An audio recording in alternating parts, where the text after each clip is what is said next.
Donc cette monographie-là qu'on a éditée l'an dernier, alors on a choisi de réunir 10 projets de maisons. Alors c'est vrai que on ne fait pas que de la maison, on fait aussi des projets un peu plus importants, des équipements, on fait des équipements sportifs, un chai de vinification ou de l'habitat participatif. Mais c'est vrai que le sujet de la maison nous plaît particulièrement parce que c'est pas évident hein, dans notre métier. Il n'y a pas beaucoup d'architectes qui font de la maison. C'est un sujet où on peut expérimenter des fois un petit peu plus.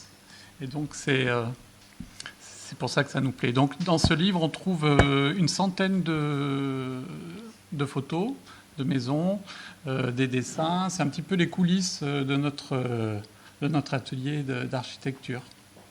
Donc l'atelier à Bordeaux, on a une petite structure. On se considère un petit peu comme des artisans, je dirais, de l'architecture. Pourquoi ? Parce qu'on travaille beaucoup avec nos mains, en maquette. On donne autant d'importance aux études que de conception et à la réalisation. Alors, on va vous présenter un projet dans son intégralité, de la conception à la réalisation. Mais avant, on voulait vous parler de thèmes qui nous importent dans notre travail.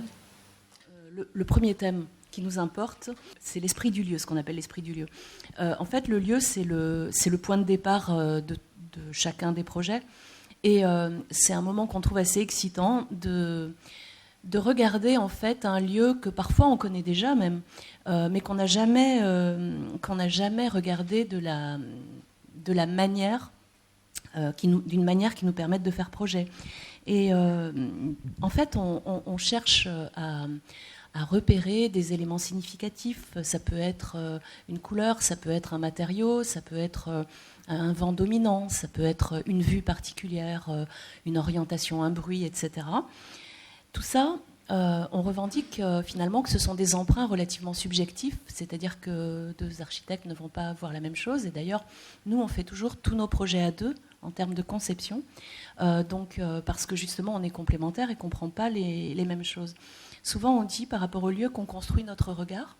Et ces emprunts qu'on fait au lieu, c'est vraiment la matière première de notre travail de projet. Le lieu, c'est également, c'est le point de départ, mais c'est également le point d'arrivée d'un projet. En fait, vous voyez, ici, par exemple, c'est une maison qui s'appelle la Maison des Bois, qu'on trouve bien sûr dans le livre. Cette Maison des Bois, à gauche, c'est le terrain, la clairière dans laquelle on devait implanter cette maison.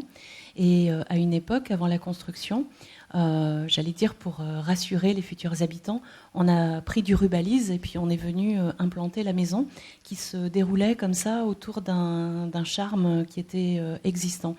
Et en fait, on a posé cette maison en équerre parce que c'était le seul moyen de n'abattre aucun arbre et d'avoir cet arbre qui formait de l'ombre pour toute la maison finalement et pour la terrasse. Et en fait, il nous semble que les lieux, donc c'est cette maison que l'on voit, la Maison des Bois, il nous semble que les lieux, ils sont extrêmement riches et complexes, quels qu'ils soient. Et nous, ce qu'on cherche à faire, c'est, à partir des quelques éléments que l'on prélève, c'est de proposer une architecture avec une apparente simplicité, tant dans la forme que dans la matérialité. Donc ici, par exemple, cette maison, donc là c'est la façade d'arrivée, on voit le charme ici, donc la maison elle s'enroule autour de ce charme, et c'est simplement une toiture penchée qui penche comme la pente du terrain, et un socle qui est ancré dans le sol, et entre les deux on a des bandeaux vitrés. Le deuxième thème, c'est l'attention aux usages. Donc pour chaque démarrage de projet, on va passer du temps avec les clients, les personnes qui vont vivre dans ces maisons. Et donc, en général, on se déplace chez eux parce que on va dans leur cadre de vie et puis on les fait parler. Donc c'est toujours assez intéressant d'y aller tous les deux parce que le but du jeu, c'est de vraiment percevoir en fait leurs particularités, leur singularité, de façon à pouvoir répondre de la façon la plus juste à la demande. Et puis, ce qui est assez chouette de découvrir, c'est qu'il y a des usages qu'on n'avait pas forcément attendus. Et donc là, par exemple, les enfants qui jouent sur une tablette en béton ou le gamin qui range son petit camion sous l'escalier.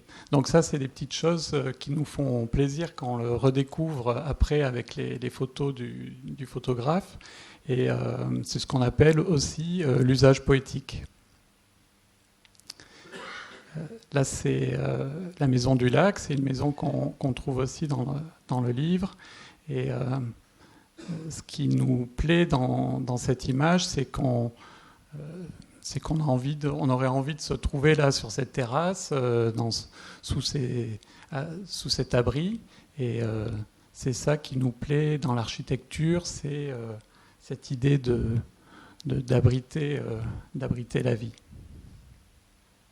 En fait, on cherche à produire des situations poétiques. C'est-à-dire qu'on répond de la manière la plus précise et la plus économe aux usages qu'on nous demande.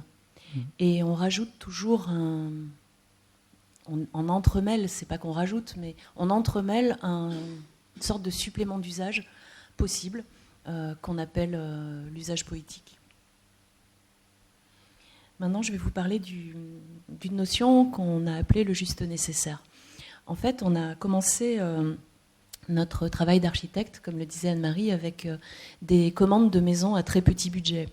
On n'avait pas spécialement de connaissances qui pouvaient, enfin de relations, on va dire, qui pouvaient nous procurer des projets ou des commandes ou quoi. Et donc, souvent, c'était c'était des gens qui avaient plutôt pas beaucoup de moyens, qui juste commençaient par aller chez un constructeur et puis se disaient que c'était pas de ça dont ils avaient envie. Je me souviens d'un couple qui nous disait « mais nous, on ne veut pas des plafonds horizontaux à 2,50 m ». Ils ne savaient pas ce qu'ils voulaient, ils n'avaient pas spécialement de culture d'architecture, ils savaient juste ce qu'ils ne voulaient pas. Et donc, avec ces commandes-là, on s'est dit, bon, comment on peut répondre ? Parce qu'en même temps, nous, on pense que l'architecture, ça devrait être remboursé par la sécurité sociale parce que ça fait du bien aux gens. Et donc, on se dit que finalement, il faut vraiment qu'on réponde à tout le monde. Et donc, comment faire ? Alors, on a commencé par identifier tous les éléments qui composent habituellement une maison. Et on s'est dit qu'il allait falloir qu'on en réduise le nombre. Parce que finalement, l'architecture, c'est une forme creuse. Et c'est ce creux qu'on habite. Et ce qui coûte cher, c'est les limites, c'est-à-dire toutes les parois, l'enveloppe, etc. Donc, qu'est-ce qu'on peut enlever ? Donc, on a cherché à réduire le nombre d'éléments et à simplifier. Et finalement, on s'est rendu compte qu'il y avait des couches qu'on pouvait enlever, qu'on pouvait utiliser des matériaux bruts, qu'on pouvait aussi travailler sur des procédés simples. Par exemple, une géométrie économe. Là, c'est la maison à tresse. On avait, bon, c'était en 2009, mais on avait 120 000 euros pour faire la maison, donc c'était vraiment pas beaucoup. Heureusement, on avait des clients qui étaient très courageux, qui allaient continuer eux-mêmes à faire des choses. Donc on s'est dit qu'on allait faire une maison carrée, parce que pour la même surface, on a moins de surface d'enveloppe. La périphérie d'un carré est plus courte que la périphérie d'un rectangle. Ensuite, qu'on allait faire une forme simple, qu'on allait faire une ouverture par façade, qu'on allait pas faire de couloir, qu'on allait juste en orange, c'est une bande de rangement, parce qu'on s'est dit que si on dessinait les rangements, peut-être qu'il pourrait le construire lui-même, etc. Et donc, on a mis en place des systèmes très simples. C'est ce que l'on voit ici, c'est donc cette maison qui a une ouverture par façade, parce que du coup ça fait un linteau uniquement, et puis c'est un savoir-faire traditionnel qui est possible par des petites entreprises, donc voilà, c'est c'est très quotidien, on va dire, comme savoir-faire. Et finalement, alors ce que l'on voit ici aussi, c'est notre sensibilité à l'architecture bioclimatique. On préfère toujours essayer de mettre en place des procédés bioclimatiques plutôt qu'une technique industrielle. Donc, par exemple, là, c'est sur la maison Espérance. Vous voyez que le jardin est tourné plein sud, donc et que la rue est côté nord. Donc, côté nord, on est très fermé. Côté sud, on est entièrement vitré. Mais ça, c'est pas très bien pour l'été. Donc, on a des stores, on a planté des arbres à feuilles caduques, comme ça. Pour l'été, c'est bien, mais pour l'hiver, c'est également bien parce que le soleil peut pénétrer. Et puis, également, on a utilisé des procédés tout simples de ventilation naturelle. Et donc, l'été, il faut ouvrir à un côté et puis ouvrir de l'autre, et comme ça traverse. Et puis l'hiver, comme on a fait un plancher béton, et que ce plancher béton, il y a les rayons du soleil qui tombent dessus, forcément, avec le temps de déphasage, il restitue la chaleur, et donc on en profite. Donc ça, c'est cette maison, la maison Espérance. En plus, c'est assez joli parce que comme quand le soleil du sud éclaire la maison à travers les feuilles un peu tremblotantes, frémissantes des bouleaux, ça fait des super belles ombres. Et donc c'est juste quelque chose de super agréable de voir ces ombres qui se déplacent au sol. Donc un autre thème, c'est ce qu'on appelle l'expression d'une intention. Quand on commence à travailler sur une esquisse, donc on se lance comme ça dans la recherche, dans le dessin, et puis on réfléchit, et on travaille en maquette, en dessin, et donc il y a l'esquisse qui commence à arriver. Donc moi, ce que j'appelle l'intuition créative, en fait, on ne sait pas trop comment elle arrive, mais il y a des idées qui viennent. Et donc, à ce moment-là, on essaye de faire un arrêt pour comprendre, en fait, les différentes étapes qui nous ont amenés à cette esquisse. Et donc, pour ça, on essaye de travailler en schéma, en dessin, et de façon à synthétiser en fait les concepts qu'on a trouvés de façon intuitive. Et donc on élabore ces petits dessins qui nous permettent vraiment de comprendre. Et donc là, par exemple, on voit les dessins concepts de la maison du lac, donc qui est vraiment simplifié au maximum, où en fait on a la dalle de sol qui se retourne en mur, la toiture qui se retourne en façade. Et ces deux éléments sont séparés par un bandeau haut et un bandeau bas. Et le fait d'avoir fait ce petit dessin, à ce moment-là, on comprend qu'il faut pousser ce concept jusqu'au bout, c'est-à-dire de la maquette d'esquisse, mais aussi dans la réalisation. Et donc, ce qui nous amène à une réflexion logique par rapport à la structure. Donc, on va avoir la dalle qui va se retourner en maçonnerie, la charpente qui retombe en ossature bois pour la façade, et ces éléments sont séparés par des petits potelets métalliques. Toujours dans la progression du projet, en fait, il nous semble que la qualité d'un projet en fait, réside dans le parcours de ces intentions qu'on a trouvées au départ, depuis la conception jusqu'à la réalisation. Et donc, pour ça, on travaille en coupe détail. Donc, en coupe détail qu'on fait plutôt à la main, au 1/10 ou au 1/20.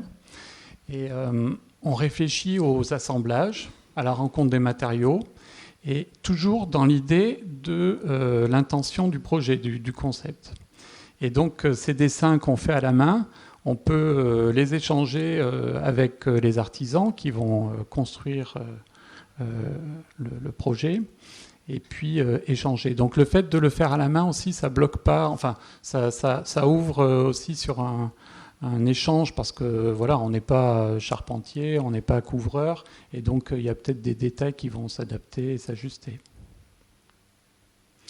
Et puis, comme on le disait, on travaille aussi beaucoup en maquette Balsa. Ça nous permet de vérifier les volumes, vérifier les proportions. Et puis le temps qu'on passe à faire en maquette, alors c'est vrai que c'est du temps passé, c'est pas forcément financièrement intéressant, mais ce temps qu'on passe à faire ces maquettes nous permet en même temps d'élaborer aussi le projet. Et donc, c'est... En fait, quand on fait une maquette, on réfléchit à comment on l'a fait. Et ça nous aide à trouver ce qui est essentiel pour nous. Voilà. Donc là, par exemple, c'est la maison perchée. Et en fait, ce qui était essentiel, c'était simplement cette masse pleine qui se trouvait perchée, avec un bandeau au milieu, et puis ce qu'on a appelé des épines. C'était comme un filtre qui filtrait l'espace public, enfin l'intérieur de la maison par rapport à l'espace public. Et voilà ce qui nous importait le plus. Et ça, c'est la photo de la réalisation. Et donc, c'est ça qui nous plaît aussi, c'est quand finalement le bâtiment construit ressemble à la maquette de l'esquisse. Et là, on se dit qu'on a réussi à aller jusqu'au bout. Alors, cette notion de récit, elle est très importante pour nous, parce qu'en fait, concevoir un projet d'architecture, c'est pas quelque chose de linéaire. C'est un travail qui est à la fois méthodique, ardu parfois, patient, méticuleux, parfois stressant. Et puis parfois, il y a un peu comme des courts-circuits de l'intelligence, des intuitions qu'on essaye de comprendre, qui arrivent comme ça, on ne sait pas trop comment. Et puis il y a aussi beaucoup d'impasses parfois, on cherche un truc et puis on continue et puis ça ne marche pas, il faut revenir en arrière. Donc tout ça, c'est quelque chose, une espèce d'arborescence hyper complexe. Et puis des fois, on ne sait même plus pourquoi on est arrivé là, et voilà. Et nous, on pense que c'est vachement important de prendre du recul. Et donc pour cette raison, on fabrique ce qu'on appelle des cahiers esquisses. Donc là, vous en voyez un, par exemple.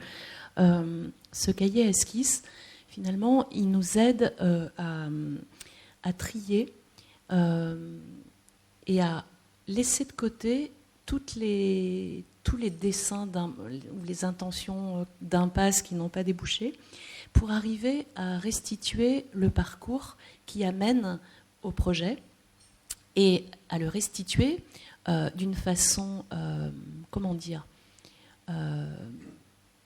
artificielle finalement, puisque c'est après coup qu'on le fait. Mais pour autant, ça nous aide complètement, vous allez en voir un exemple tout à l'heure, ça nous aide complètement dans la façon de transmettre aux futurs habitants, mais aussi ça peut être à des entreprises qui vont construire le projet, ça peut être au service instructeur d'une mairie, leur transmettre l'histoire du projet. En fait, ce cahier esquisse, il nous aide à raconter, et en racontant, les gens qui nous écoutent peuvent s'approprier le récit, et ça peut éveiller un désir d'architecture. On s'est rendu compte qu'on fait ces cahiers depuis qu'on travaille ensemble, et on s'est rendu compte que très souvent, comme en plus c'est nous qui tournons les pages du cahier, on choisit le rythme, et donc petit à petit, les gens, quand on leur présente un projet, ils ont peur, en fait, surtout quand c'est pour leur maison. Et donc, ils sont un petit peu stressés. Quand on leur montre le cahier, petit à petit, ils voient comment on a vu le lieu, qu'est-ce qu'on a retenu, tous les principes qu'on a mis en place, qu'est-ce qu'on a regardé, qu'est-ce qu'on leur propose. Et petit à petit, ils s'approprient ce projet. Le récit, en fait, ça nous permet d'établir un lien entre eux et nous autour du projet.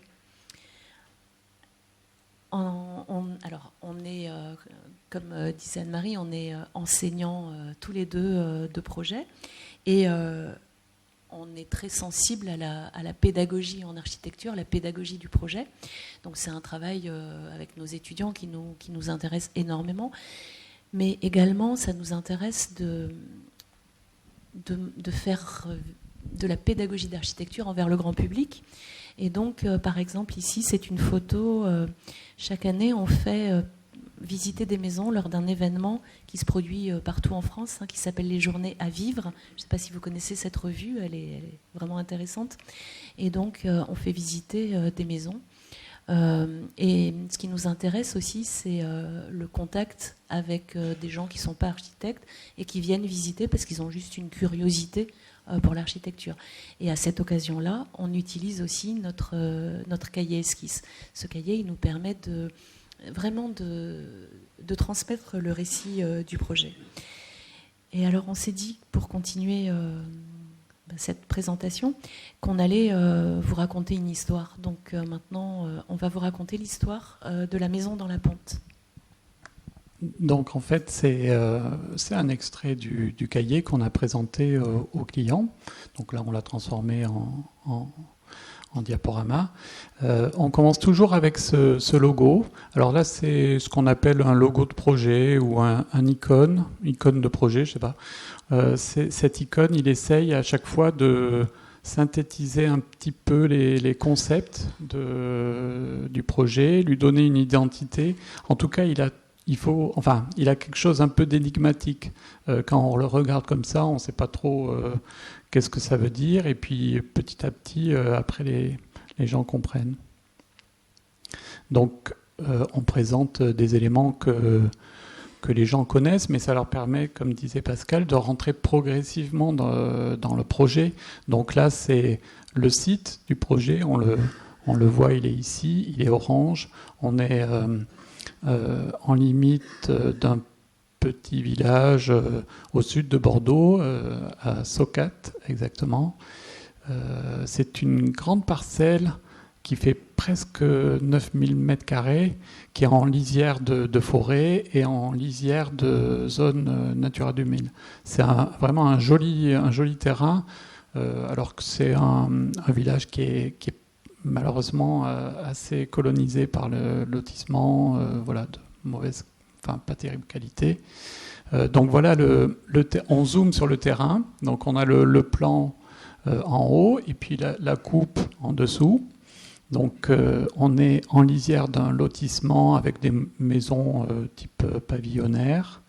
Et puis le terrain, voilà, on a la limite en bleu.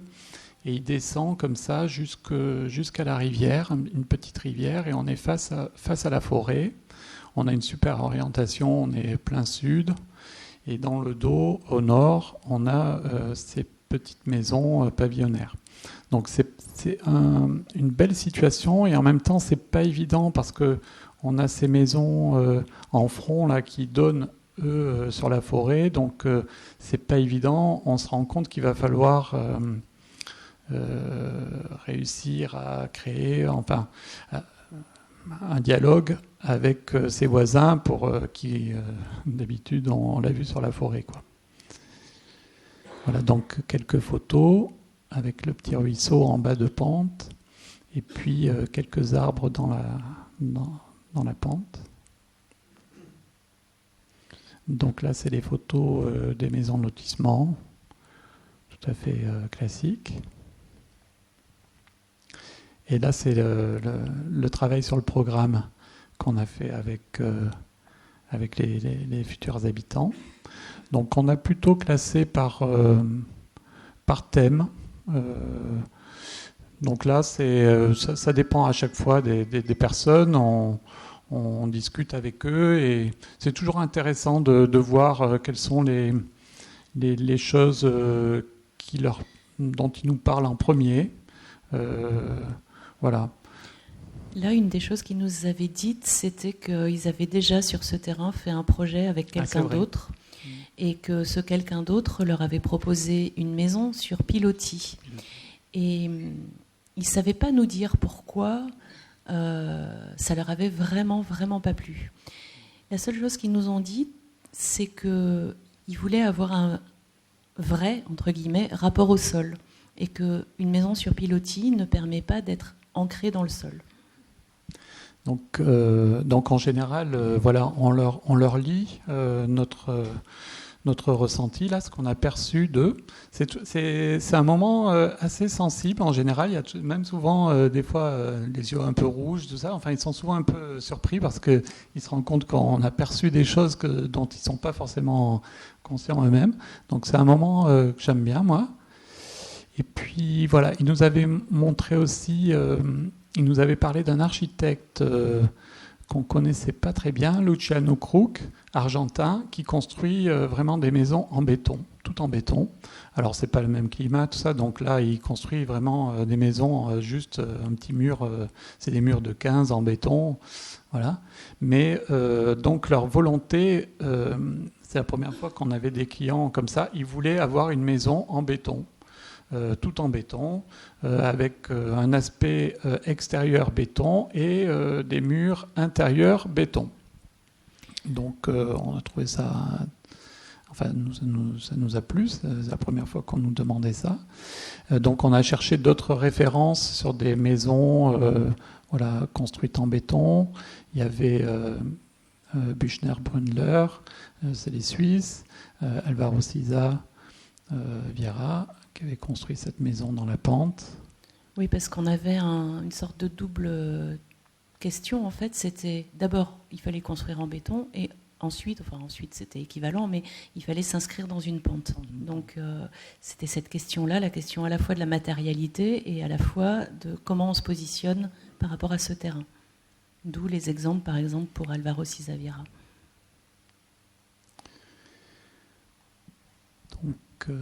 Le contexte, donc on revient un petit peu sur le site du terrain, voilà, parce qu'il y a de la réglementation, mais bon, on leur montre, je dirais, le terrain, peut-être qu'eux ils l'ont pas vu comme ça, mais l'orientation avec le soleil qui se lève le matin, le midi, le soir. La zone constructible, donc là il y a une petite échelle et à grande échelle, et puis en bas on a la coupe et on voit qu'on a un dénivelé de 3 mètres, voilà, entre le bas du terrain constructible et le haut du terrain. Et puis cette zone constructible, elle n'est pas si grande que ça, elle fait que je ne me rappelle plus combien de mètres carrés, mais on a des distances à respecter, voilà, par rapport aux limites séparatives. Les intentions, tu veux en parler, Pascal ? Donc la première intention, je pense qu'elle est relativement normale ou banale, en fait, c'est qu'on va se tourner vers le paysage, parce qu'on est plutôt en haut du terrain, et si on regarde le sud, on voit les arbres, le petit ruisseau, donc c'est plutôt pas mal. Et aussi, on se dit que par rapport au lotissement, on a quand même plutôt envie de se refermer, parce que c'est pas vraiment des vues très intéressantes. Et puis une deuxième intention, ça a à voir avec le rapport au sol, puisqu'on nous avait dit que c'était important d'avoir un rapport au sol. On s'est dit que dans une pente, on pouvait s'incruster. Que s'incruster, ça donne aussi une notion de cocon, et puis que finalement, ça permet, on déblaye un petit peu, et puis on remblaye à l'arrière. Donc peut-être que c'est pas mal aussi par rapport au terrain, et ça permet donc de retrouver ce rapport au sol. Et aussi par rapport aux voisins, ça permet aussi de faire une maison peut-être plus discrète, qui va un peu s'enfoncer et qui sera moins visible. Et ça permettra aux voisins de continuer à voir au moins le haut des arbres et la forêt dans le fond. Alors ensuite, on se met à décomposer le programme parce qu'il faut répartir le volume dans la pente. On se dit aussi que si on le répartit en 2 unités, 2 éléments, 2 entités, ça va peut-être être moins préjudiciable moins impactant, on va dire, en termes de déblai-remblai. Donc, on décide de le séparer en 2, avec une zone qui est plutôt intime pour ce couple, et puis une zone pour les amis qui viennent occasionnellement, et pour le travail, parce qu'il y en avait un des 2 qui travaillait à la maison. Ensuite, on se dit aussi que ça peut être intéressant de ne pas les mettre au même niveau, ces 2 entités. Comme ça, il y en a un qui regarde par-dessus l'épaule de l'autre et qui peut donc bénéficier également de la lumière du sud. Et puis, juste pour compléter, il voulait une maison toute en béton. Et donc, avec la réglementation thermique, on savait qu'il faudrait faire une double paroi en béton, donc c'est un coût plus élevé. Donc, on commence à leur dire, ben là, bon voilà, pour ces 2 parties, la partie intime, la partie sociale, il ne faudra pas dépasser 50, 60 mètres carrés. En fait, on sait que c'est plutôt 50, mais on commence un peu on les rassure aussi, parce que les personnes, au départ, je ne sais plus, ils voulaient 150 mètres carrés ou 160. Et donc, on savait, nous, que par rapport à leur désir de parois, on ne pourrait pas dépasser les 100 mètres carrés. Là, on parle du cheminement. Et donc la maison, elle se trouve au bout d'un chemin que l'on voit. Là, on passe devant toutes les maisons pavillonnaires. Et donc on arrive sur le terrain, on arrive à la maison, on arrive par ici. Comme la maison est un peu incrustée dans le terrain, vous le voyez sur la coupe en bas, on commence par rentrer en s'enfonçant dans le sol, dans un escalier. Et puis cet escalier, il mène à une petite paroi opaque, un mur en béton, donc il nous oblige à tourner. Et on s'est dit qu'à partir du moment où on tournait comme ça à 90 degrés, ce qu'on aimerait, c'est produire un effet vers la mise en scène du paysage, du grand paysage. Et donc c'est pour ça qu'on a réglé en fait les hauteurs et les décalages en fait des 2 entités entre elles, de manière à ce que quand on arrive à hauteur d'œil, on a directement une vue sur le paysage qui se trouve au sud. Après, on vous a parlé tout à l'heure du fait qu'on était plutôt attentif aux procédés bioclimatiques plutôt qu'aux procédés techniques industriels. C'est aussi dans notre recherche sur l'économie du projet, parce que par exemple, profiter de la chaleur du soleil en hiver, ce sont des apports solaires gratuits, comme on dit. Et puis, se rafraîchir l'été sans clim, c'est plutôt pas mal aussi. Donc là, par exemple, on s'est dit qu'on allait faire un auvent, c'est-à-dire, vous voyez, c'est la partie qui est orange, comme ça. Donc en fait, l'intérieur s'arrête, la baie vitrée, on va dire, elle se situe à la limite de cet auvent, et on a une casquette qui dépasse. Cette casquette en béton qui dépasse, ça nous permet de faire rentrer le soleil l'hiver jusqu'au fond de la maison, puisque le soleil est plus incliné, et par contre l'été, la casquette permet d'arrêter le soleil. Voilà, là, ça fonctionnait bien parce qu'on est vraiment plein sud, et donc le rapport de la casquette est de 1/2. Par rapport au vitrage. Par rapport au vitrage. Donc là, ça marche bien. C'est plus compliqué quand on est sud-ouest ou... Oui, dès que le soleil se couche un peu, ça fausse tout. Donc, on répartit le plan de principe. Vous voyez, en haut, on a plutôt, donc, d'un côté, le coin des amis, de l'autre côté, le travail. Et ensuite, on descend l'escalier et on a toutes les fonctions en enfilade. Quand Philippe parlait tout à l'heure de réduire les mètres carrés, c'est vrai qu'il faut y aller petit à petit, parce que c'est difficile de faire comprendre à des gens qui vivent dans une maison de 150 mètres carrés, où déjà c'est potentiellement le bazar, qui vont avoir une maison plus petite. et leur expliquer qu'en fait, oui, ils vont pouvoir tout ranger et qu'en plus, on va tellement travailler sur la compacité, sur le fait de ne pas perdre un seul mètre carré en utilisation, que finalement, la maison, elle va peut-être leur sembler plus grande que celle qu'ils avaient. Et donc là, c'est un plan à la main qu'on fait toujours à la fin, qu'on fait encore une fois à la main parce que d'abord c'est beaucoup plus rapide, parce que c'est moins... Enfin, c'est exact en fait, mais c'est pas exact à 3 cm près. C'est grosso modo exact. Et donc c'est plus rapide, c'est plus... Comment dire ? C'est plus rapidement joli, on va dire, parce que surtout pour des gens qui n'ont pas de connaissances en architecture, qui sont juste là pour avoir une maison.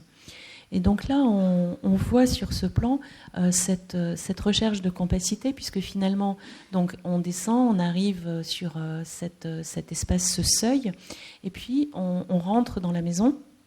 En fait, la seule circulation qu'on a, c'est cet escalier qui permet d'aller d'un espace à l'autre. Et finalement, donc, on est dans le côté atelier-travail. Et puis de l'autre côté, ça distribue la chambre d'amis. Et en fait, comme c'était un couple qui n'avait pas d'enfants, on savait qu'on pouvait très bien considérer que toute la partie du bas, on pouvait passer d'une pièce à l'autre de façon directe. Donc nous, ce qu'on leur a proposé, c'était de passer d'une pièce à l'autre côté fenêtre. Donc ça faisait comme ça une sorte de grande perspective en plus, que vous verrez plus tard. Et puis le fait d'avoir cette façade complètement vitrée, ça permettait de projeter complètement sur le paysage.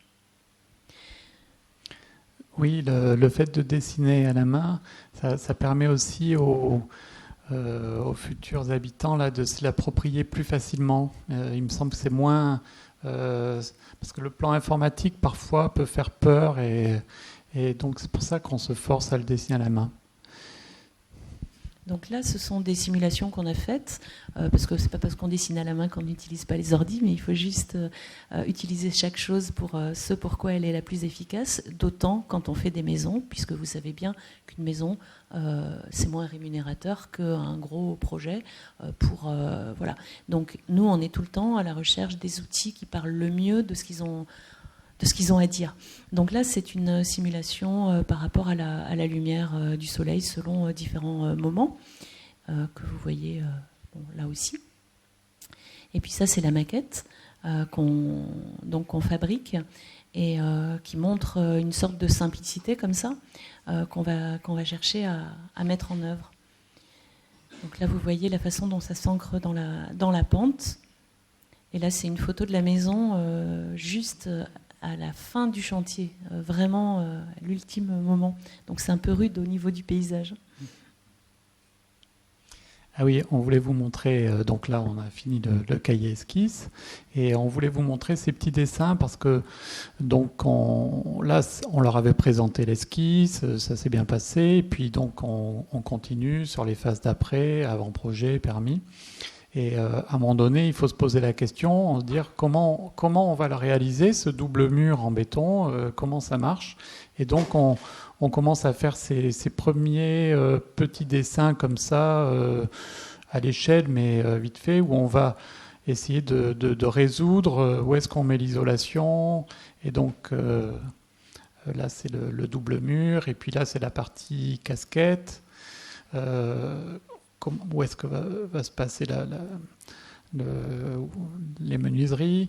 D'ailleurs, là, c'était des premiers dessins. On était sur trois niveaux. Bon, voilà. Et donc, on fait ces dessins, ces proto-dessins là, de conception de la paroi. Ça nous permet aussi d'échanger avec le maçon, avec l'ingénieur béton. Et ça, c'est le dessin dont on vous montrait tout à l'heure les coupes détails au dixième qu'on fait dans la phase de consultation des entreprises. Donc c'est pareil, on le fait à la main pour que l'entreprise puisse l'approprier plus facilement. Alors c'est pas toujours évident quand il faut le modifier parce que du coup il faut gratter, il faut scotcher. C'est un peu bricolé, mais Et ça, c'est la partie double paroi. Pardon, tu voulais dire ? Je voulais juste dire, par exemple, que ça nous permet de montrer ce qui est important. Vous voyez, ici, voilà, ce qui est important dans ce dessin, c'est la continuité de la dalle de surtoiture en béton et de la paroi en béton du mur extérieur. On voulait que de l'extérieur, ça fasse vraiment un parallélépipède béton. Et voilà, donc on a caché l'étanchéité, l'isolation, l'étanchéité par des dalles sur plot comme ça. Et puis on voit aussi la continuité de l'isolant. Là, c'est la coupe détail sur la façade sud avec l'auvent et comment on gère cet auvent qui paraît aussi fin avec les menuiseries. On voit là qu'il y a un pont thermique. On n'est pas non plus... oui, c'est pas toujours optimal. On essaye de faire au mieux et on n'avait pas trouvé de solution là, mais ça passe comme ça. Ça passe dans les calculs, donc on est content. Et aussi, ce qu'on voulait vous montrer là, c'est le store qui est intégré. C'est-à-dire qu'en fait, on a un ensemble menuisé qui va du sol au plafond, avec parfois du vitrage, parfois des panneaux pleins, mais on n'a pas d'excroissance. En fait, on essaye de travailler à supprimer tous les détails d'assemblage, de manière à ce qu'on ait vraiment une impression simple, en fait, des assemblages. Donc après là c'est la coupe dessin informatique. Et donc là c'est on voulait vous montrer les photos de chantier parce que c'est assez intéressant et c'est une partie quand même importante de notre métier. Et pour nous c'est important, comme je disais tout à l'heure, de pousser le projet jusqu'à sa réalisation. Et aussi, je ne sais plus si on a dit tout à l'heure qu'on est une petite structure, c'est par choix. C'est-à-dire qu'on aime bien faire aussi bien la conception que la construction.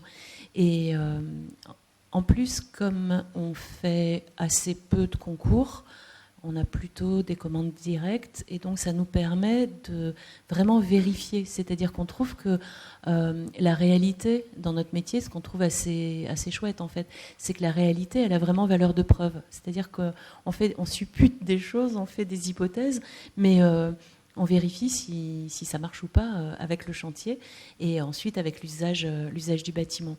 Et en chantier, souvent, il y a des choses qu'il faut ajuster. Donc c'est important qu'on le fasse nous-mêmes aussi. Donc là, c'est le maçon avec son fils et ils sont en train de faire l'implantation de la maison sur le haut du terrain. Et là, on revient, je ne sais pas, une semaine après ou 15 jours après. Et cette photo, elle fait mal un peu parce que quand on arrive là, on se dit « Ouh là là, c'est Beyrouth, c'est catastrophique ». Et on a beau... mais je trouve c'est important de la montrer parce qu'on a beau penser à dire on va intervenir le moins possible, on va s'intégrer dans le paysage, on va s'enterrer, malheureusement, on construit et on fait pas... Voilà, on a une emprise assez importante. Et il faut le savoir, il faut s'y préparer. Donc là, c'est un petit matin où on coule donc l'emprise, enfin voilà, le terrassement, et on commence par couler le plancher bas. Donc il y a tout un système avec la pompe qui amène le béton pour les planchers. Donc là, c'était assez intéressant parce qu'on a travaillé avec le maçon. C'est la première fois qu'il faisait une maison en béton. Et donc, son idée, ça a été de réaliser un coffrage. Donc, c'est ce coffrage qu'on voit là. Donc, il a fait un coffrage de 5 mètres par 2,50. C'est 2 planches de coffrage. Et il a utilisé ces 2 planches de coffrage tout au long du chantier. Et donc, on a construit les murs un par un. Donc, vous allez voir, voilà, par exemple, là, c'est un morceau de mur. Et donc, petit à petit, il déplaçait son coffrage, là, avec sa mini-pelle. Et donc, il y avait toute une période d'installation, de mise en place, etc., avec la ferraille. Et puis, ensuite, il coulait et on décoffrait. Donc, vous imaginez le suspense au décoffrage. Voilà. à chaque fois. Et donc là, par exemple, c'est le coffrage pour les doubles murs. Donc là, il intègre l'isolant à l'intérieur. Donc en fait, la solution retenue avec le maçon et l'ingénieur béton, là, c'était de couler le double mur en une seule fois. Donc ça peut être un peu risqué parce que l'isolant peut bouger et puis quand il envoie le béton, là, ça fait beaucoup, il y a beaucoup de pression, donc il faut que la préparation du coffrage soit vraiment bien mis en place. Là, on voit les trucs là, c'est les écarteurs qui permettent de maintenir les planches de coffrage. Et donc, ce qui était intéressant, c'est qu'en fait, il a fait le béton sur place.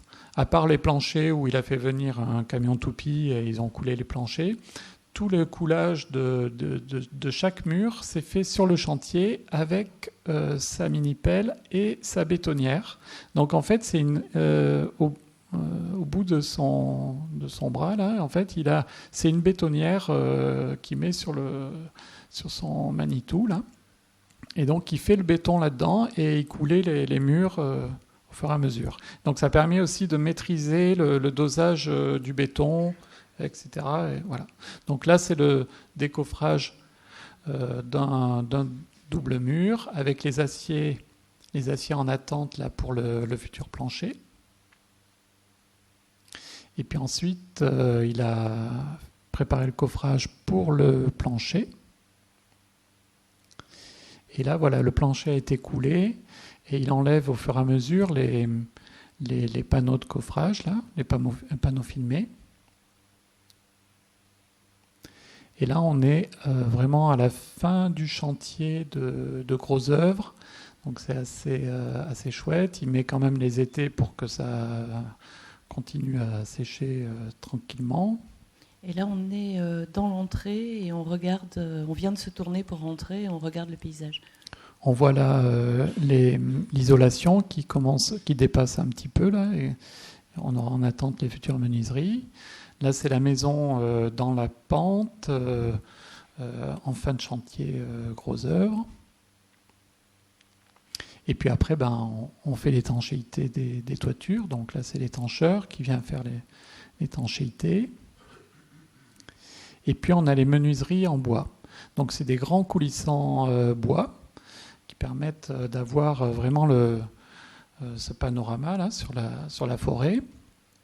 Donc pour réduire le coût, on a des éléments fixes et des éléments coulissants parce qu'on s'est rendu compte que finalement les coulissants, on n'a pas besoin que tout puisse s'ouvrir, il peut y en avoir qui restent fixes. Et donc là c'est le menuisier lui-même, c'est un menuisier là, Philippe Nieto, avec qui on travaille depuis très très très longtemps, depuis le début. Et donc c'est carrément lui qui est à la manœuvre du Manitou là, parce que le vitrage là, il fait 2,50 par 2,50 je crois, et ça assez cher. Donc il les a descendus un par un comme ça, et ils les ont mis en place dans les dormants des menuiseries. En parallèle, il y a le maçon qui est en train de couler l'îlot. Donc là, c'est le plan de cuisine derrière, et puis devant, c'est l'îlot central qu'on a fait aussi en béton. Donc il y a le coffrage. Et ça, alors ça c'est intéressant aussi parce que ça a été un gros travail et on ne s'y attendait pas. C'est qu'en fait, on a les petits bitonniaux rouges, là, je ne sais plus quand, les écarteurs, là, en fait, ces écarteurs, ils laissent un trou. Et donc ce trou dans le béton, il y a plusieurs...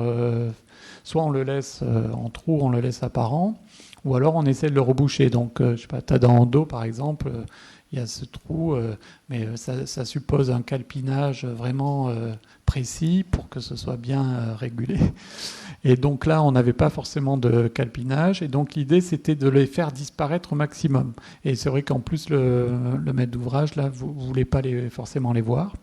Et donc, je ne me rappelle plus son prénom, de cet ouvrier-là, il a passé des heures et des heures à remettre un peu d'enduit et à reponcer et au bout du compte, on a réussi finalement à les faire un peu disparaître. Et là, c'est un autre élément important, un autre moment du chantier qui est assez important, c'est le coulage de la chape béton de finition. Parce que vous voyez, on a le plancher chauffant là, donc en fait sur des panneaux isolants, il tire un réseau de tuyaux pour le futur plancher chauffant. Donc ces tuyaux sont remplis, enfin ils sont en eau, ils sont en pression. Et là, il y a 5 ou 6 gars avec des grosses bottes qui viennent couler le béton. Et là, on se dit, oula, j'espère que ça ne va pas péter, qu'ils ne vont pas marcher, parce qu'en fait, ils pourraient marcher sur un tuyau et avec un caillou ou quoi, percer le tuyau. Alors là, ça serait assez catastrophique. Donc là, on stresse un peu. Et c'est assez intéressant de les voir couler ce béton. Et on finit avec cette machine. Ça peut-être intéressant pour les étudiants, c'est ce qu'on appelle un hélicoptère. Donc c'est tout un savoir-faire là. Il n'y a pas beaucoup de personnes qui savent le faire. Les Portugais, ils sont super forts pour ça. Là, on a une entreprise, c'est que des Portugais, ils font ça. Et donc ils passent cet hélicoptère là. Donc il y a plusieurs dimensions, il y a plusieurs tailles d'hélices. Et donc ils lissent le béton et ils font remonter la laitance. Et voilà, après, ça devient vraiment lisse. Et donc, là, c'est le menuisier. Donc, en fait, ce qui est intéressant, c'est qu'il n'y a pas de placo dans ce chantier. Donc, les séparations sont faites par la menuiserie. Et donc là, c'est des panneaux panneaux plaqués chêne. Donc, on a le menuisier, là, qui est venu faire les séparatifs. Et là, on est en fin de chantier. Là, c'est l'étancheur qui venait terminer. Et donc, c'est chouette parce qu'on voit cette maison, finalement, il n'y a qu'un mètre 40 qui dépasse. Et on s'est dit, bon, ça marche, ça va peut-être marcher. On s'est peut-être pas trop trompé. Alors là, c'est un des dessins, ce qu'on appelle des dessins concept, un des dessins qu'on fait à chaque fois pour chaque maison. Donc, vous verrez dans le livre. Souvent, moi, je dis à mes étudiants que quand ils font un projet, il ne faut pas mettre trop d'idées et qu'il vaut mieux en avoir 2-3 bonnes, mais aller jusqu'au bout. Et donc là, c'est ce qu'on essaye de faire. Donc, on s'est dit que ce qui était important quand on a vu le site, c'était de se projeter dans le paysage, de répartir les volumes dans la pente et de faire disparaître la maison par rapport aux voisins. Donc ça, c'était vraiment nos 3 objectifs pour ce projet. Et maintenant, donc on va vous montrer quelques photos du projet fini. Chaque fois qu'on termine un chantier, on laisse aux gens le temps de s'approprier leur maison, le bâtiment quel qu'il soit. Et puis, plusieurs mois, voire des fois 1 an plus tard, on revient avec un photographe qui est toujours le même depuis 20 ans, qui s'appelle Jean-Christophe Garcia, qui donne aussi des cours à l'école d'architecture à Bordeaux, qui à la base n'est pas du tout un photographe d'architecture, c'est plutôt un artiste. Et nous, ce qui nous intéressait, c'est qu'en fait, il est un peu, il est un peu têtu, c'est-à-dire qu'il ne faut pas on a beau essayer de lui dire « mets-toi là, regarde, là c'est chouette et tout », en fait il fait un peu aussi comme il veut. Et donc parfois il nous permet d'avoir un nouveau regard sur nos projets parce qu'il les photographie sous un angle où on se dit « ah oui c'est vrai, on cherchait ça à l'esquisse » et puis on avait oublié en fait. Et sa façon de photographier nous réinforme en fait sur le projet. Donc là vous voyez ce qu'on voulait, c'était qu'on ait l'impression d'avoir comme... deux parallélépipèdes en béton creux et des menuiseries qui allaient du sol au plafond. On ne voulait pas avoir le regard arrêté par le linteau des menuiseries et le plafond qui retombe. On voulait vraiment que le plafond file sur l'extérieur. Donc c'est ce que l'on peut voir ici. Donc là, on est quelques mois après la fin du chantier et vous voyez que ça n'a pas du tout été encore pensé par rapport au paysage extérieur. On est encore sur des écorces et des choses comme ça. Cette façade sud qui est abritée.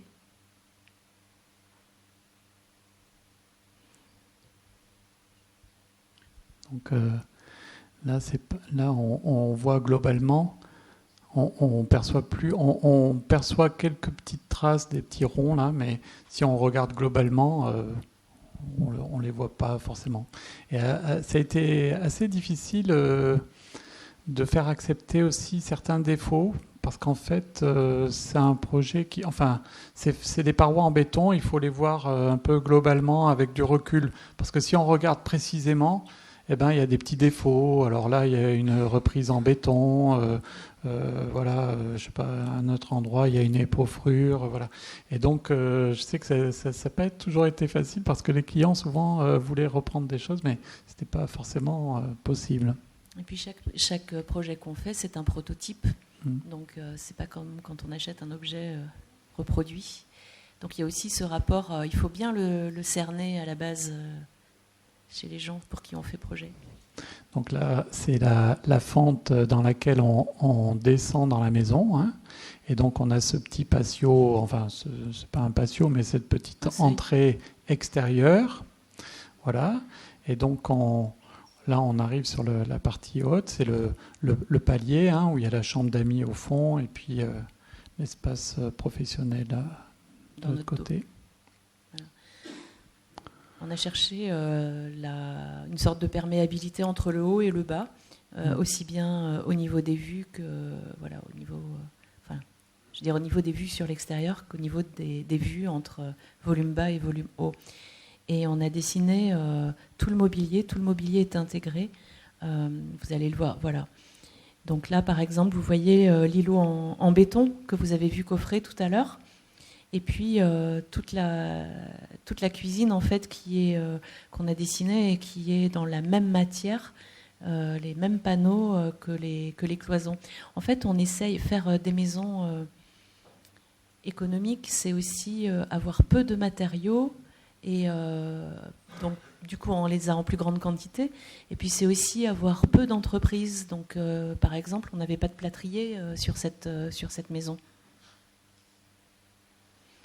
Voilà, on tourne autour. Et on essaye vraiment de profiter de chaque espace. Donc, ici, on a des placards. Et puis, quand ça se retourne dans l'escalier, c'est une bibliothèque. Donc, comme ça, ils peuvent mettre des livres de poche. L'îlot en béton aussi, c'est quelque chose qu'on a rajouté on ne devait pas le faire en béton. Et puis c'est les clients qui nous ont demandé en fait si on pouvait essayer. Et moi je trouvais ça intéressant. Donc l'ingénieur là au dernier moment nous a calculé une sorte de petite poutre, un porte-à-faux et voilà. Et donc ça marche assez bien. En fait il y a un gros pilier qui est caché derrière le caisson en bois là, voilà, qui supporte. Là, vous voyez la circulation le long des parois vitrées, et vous voyez ce que je voulais vous dire par rapport au linteau des menuiseries, c'est-à-dire qu'on a l'impression que ça file entre l'intérieur et l'extérieur. C'est quelque chose qu'on fait souvent dans nos projets, parce que ça projette sur le paysage et ça leur fait accepter d'avoir que 105 mètres carrés en fait, parce que c'est vraiment... c'est impressionnant finalement. On est complètement projeté sur les vues extérieures. On contre-champ vers la cuisine. Donc là, on est dans la chambre. Voilà, donc c'est une maison qui est un petit peu curieuse par rapport à son ancrage au sol et où il est très facile de monter sur le toit. À l'époque, ils nous avaient dit aussi, je ne sais pas s'ils l'ont fait, en tout cas 1 an après, ils ne l'avaient pas encore fait, mais ils avaient une collection impressionnante de cactus. Et notre idée, c'était aussi que ces dalles en béton sur le toit, ça allait pouvoir leur permettre de poser tous leurs cactus. On avait vu une image d'un projet en Amérique du Sud où la femme de l'architecte était sculpteur. Et il y avait un toit terrasse comme ça avec ces sculptures qui étaient posées sur le toit. Donc nous, on s'était dit qu'on allait faire pareil avec les cactus. Et ils l'ont fait. J'ai vu, j'y suis retourné et il y a les cactus sur le toit. D'accord. Donc voilà. Ouais. Donc vous voyez, cette diapo, c'est la dernière diapo. Cette maison, en fait, elle a pas coûté très cher. Je crois qu'elle a coûté 200, moins de 300 000 euros, on va dire. Et pourtant, elle est toute en béton. Mais béton, double mur, isolé, etc. Donc, en fait, on leur a fait accepter de réduire la surface. Ça a été vraiment notre but. Réduire la surface, avoir les circulations les plus efficaces, avoir le rapport à l'extérieur le plus grand possible, on va dire. Et puis c'est une maison en fait qui est assez fraîche l'été parce qu'en plus elle est un peu enterrée à l'arrière. Donc finalement elle bénéficie pas mal de l'inertie du sol et puis les auvents en béton protègent du rayonnement solaire. Donc c'était de ces manières-là qu'on répond à des demandes qui sont à chaque fois un petit peu particulières. Voilà, merci beaucoup.